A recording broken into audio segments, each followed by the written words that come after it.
एक गांव में एक जलेबी की दुकान थी। दुकान का मालिक था सुरेश। सुरेश बहुत ही स्वादिष्ट जलेबियां बनाता था। लोग दूर दूर से उसके वहां जलेबी खाने आते थे। इस तरह उसकी खूब कमाई होती थी। जैसे जैसे उसकी कमाई बढ़ गई वैसे वैसे उसका लालच भी बढ़ता रहा।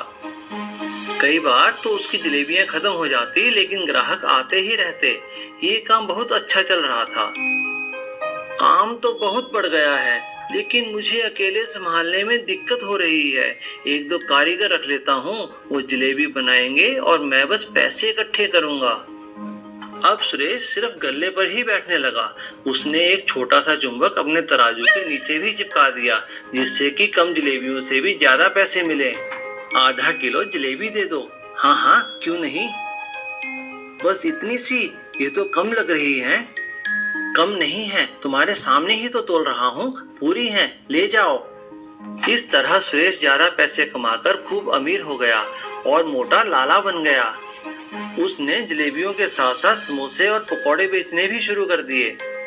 एक लड़की पिंकी उसकी दुकान के आगे से रोज निकलती और वहां रुककर जलेबी खुशबू लेती थी।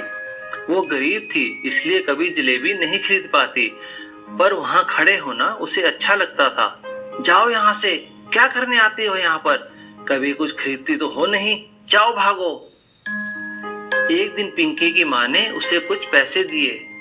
बेटा, ये 10 रुपए हैं, ये ले और जाकर जलेबियां खा ले। पिंकी खुशी खुशी दुकान पर पहुंची। क्यों खड़ी हो? मुझे 10 रुपए की जलेबी दे दो। लाओ दो और जाओ यहाँ से। पर पहले जलेबी दो। ये तो जो रोज तुम यहाँ जलेबी की खुशबू लेती थी, ये उसके पैसे हैं। अगर जलेबी खानी है तो और पैसे लेकर आओ।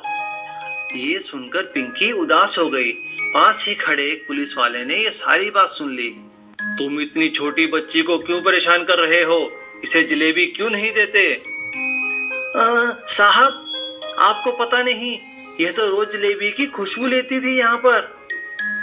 ओह, तो ठीक है, मुझे भी तो जलेबी की खुशबू आ रही है, मुझे भी इसके पैसे देने होंगे, मैं भी पैसे देता हूँ। पुलिस वाले ने अपनी जेब से 10 रुपए निकाले और उसको हिलाते हुए सुरेश को उसकी हवा करते हुए बोला, मिल गए तुम्हें साहब, आप तो मजाक कर रहे हैं। जलेबी की खुशबू के बदले पैसों। सुरेश यह सुनकर बहुत शर्मिंदा हो गया। सीख, लालची व्यक्ति कभी न्याय नहीं कर पाता।